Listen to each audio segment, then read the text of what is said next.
So in the last video, we set up and ran a screening Pew matrix for a new spoon for children with arthrogryposis. Unfortunately, that screening matrix failed and that it didn't identify solutions that could be discarded. There are a number of reasons why screening Pew matrices may fail. One mistake teams make is that they proceed solution by solution when moving through their screening Pew matrix. The proper way to do this is to move through design criteria by design criteria.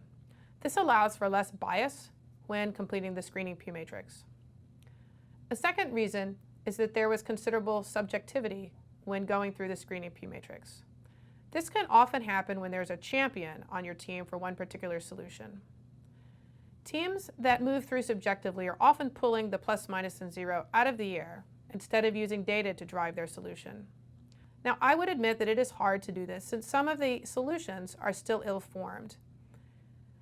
However, you can work around this by talking through the solutions in details. This can help your team better establish whether plus, minus, zero is a better choice. A third common mistake is that you have ill-defined design criteria. For example, when we considered the idea of lightweight earlier in our screening Pew matrix, it might be vague whether this is the overall device or what is in the hand. Unless your team has discussed through what lightweight means, there can be quite a bit of argument or disagreement about what a plus, minus, or zero might be. So the fourth mistake that can occur is when you make a bad choice for the standard. So you only know that this happens when the standard ends up being considerably better or considerably worse than all of your other proposed design solutions. Now this is what happened in our own example and is likely where our screening Pew matrix went wrong. This is something you can't always know before you begin, and when you do make the choice of a bad standard, you'll almost certainly have to redo your screening Pew matrix. So let's look more deeply at our screening Pew matrix. Here, the standard solution F is the Winsford feeder, and it's very similar to the Ferris wheel solution H. They're identical in all except for cost, so that their results are very similar.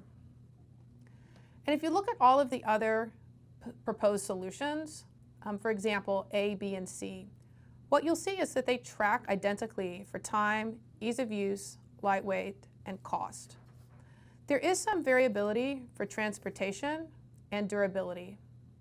However, using F as the standard is not able to distinguish between all of these different solutions. So instead of using the Winsford, we're going to select solution C as the standard. The reason we came to this decision is that we talked it over as a team, and we decided that in its ability to deliver food, as well as its size and complexity, solution C was an intermediate solution. So at this point, we're going to go through the screening Pew matrix again, using solution C as the standard.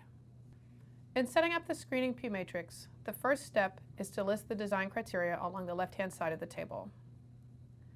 The second step is to list the solution ideas along the top row of the table.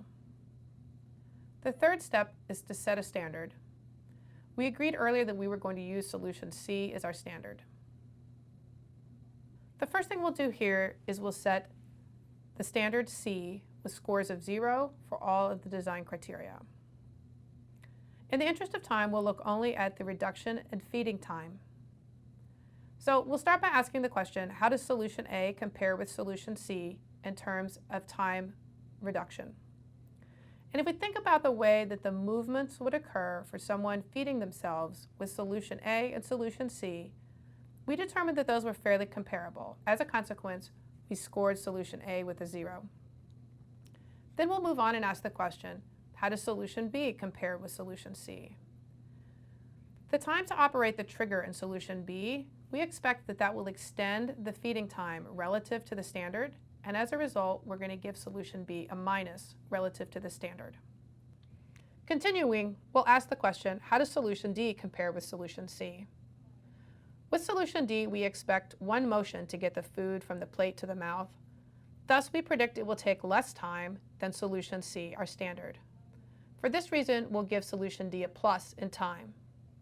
We'll finish filling out the row of time across for the remainder of the solutions, E through J. So your team will continue to fill out the whole chart, going row by row, design criteria by design criteria.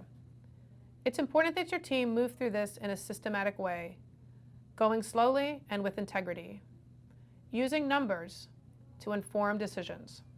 Step 5 will sum the scores to determine the rank of the solutions. Step 6 is to reflect on the results. There are a number of important observations when looking at this updated screening P matrix. First, there's a much wider range of solutions, ranging from -5 for solution B to +2 for solutions D and J.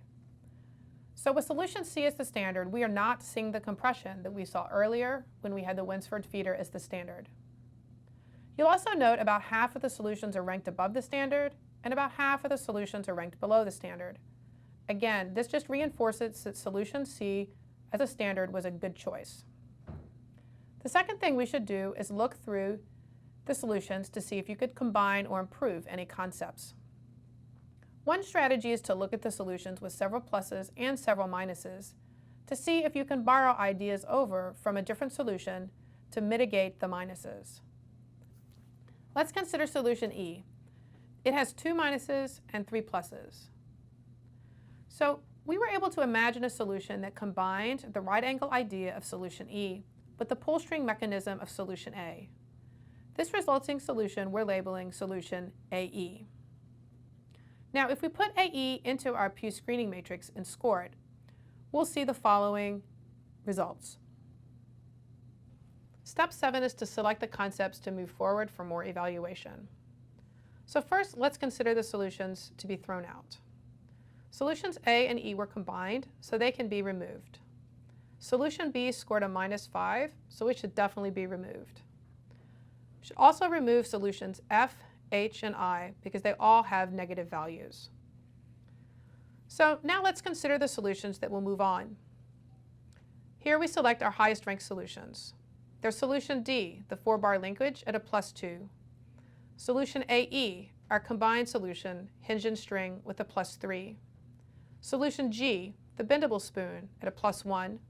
Solution J, the ball and socket, at a +2. And solution C, our standard, the barrier support, at a 0. So we finally completed the screening P matrix. So if it seemed like it took a long time, it's because it did.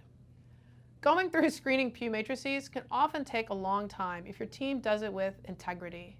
But it's a really important step. In fact, one of the most important steps in the design process, so it is important to slow down and take the time to do it right. So if you recall in our diagram, the process of using a screening P matrix reduced the number of ideas. However, upon reflection, we actually added an idea, which you can see here in the diagram.